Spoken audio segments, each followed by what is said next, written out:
Hey, y'all. Father Jim Haney from St. Paul's in the Plains in Lubbock and Texas Tech, Canterbury.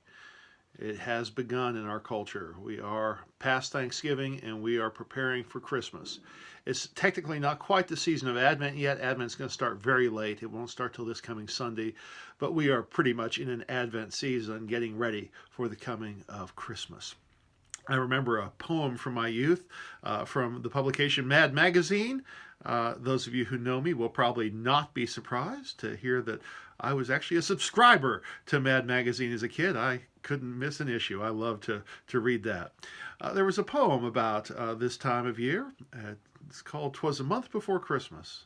'Twas a month before Christmas, and all through the store each department was dripping with Yuletide decor. The muzak was blaring an out-of-tune carol, and fake snow was falling on ladies' apparel. And up high, hanging grandly from twin gold supports, 400 pink angels flew over men's shorts. I just love that poem.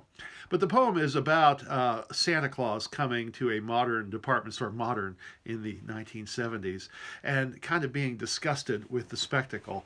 Not that really the decorations, those really weren't what he was flagging on, but he flags on the behavior of the crowds that push and jostle and knock each other out of the way to get presents. In the words of the poem, they're about to open the doors, and Santa says, "When out on the street there arose such a roar, it rang to the rafters and boomed through the store. I looked to the doors, and there, banging the glass, was a clamoring, shrieking, hysterical mass. I felt from the tone of each scream and each curse that the spirit of Christmas had changed for the worse." Well, if that's what Christmas is about, then we are in trouble. Christmas has to be about more than just a shopping frenzy. And there's nothing wrong with gifts. Don't get me wrong. I love receiving gifts. I love giving gifts as well. But we have some problems with our vocabulary around gifts. The word gift actually means something that's freely given. The dictionary definition is gift, noun, a thing given willingly to someone without payment. A present, something that's just given over. But we often talk about an exchange of gifts, and that's a horrible oxymoron, actually, when you think about it. Exchange, dictionary definition, noun, an act of giving one thing and receiving another, especially of the same type or value, in return. It becomes an economic transaction. Instead of giving you something freely, I give you so that I can get something back. This Advent, I would invite you to spend a little time pondering your gift giving. What's most important in your celebration of Christmas? Is it that frenzy of buying stuff? Or is it trying to nurture the relationships you have? The gifts, after all, are a sign of our relationships with the people, the family and friends that we love.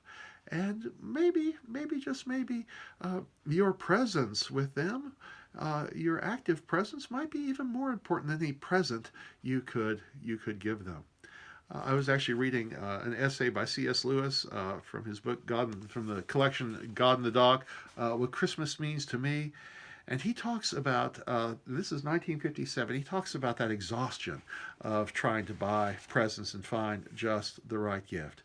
And he says we have to have something more, much more to Christmas than that. And so I would encourage you to think of your relationships. What are the gifts symbolizing?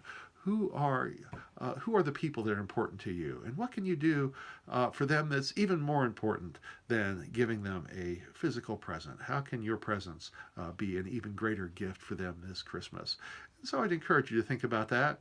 And I would encourage you to prepare for the coming of the greatest gift of all, the presence of Jesus Christ in our midst. That is the greatest Christmas present any of us could have. God bless as we prepare for that coming in just about 4 weeks. Take care.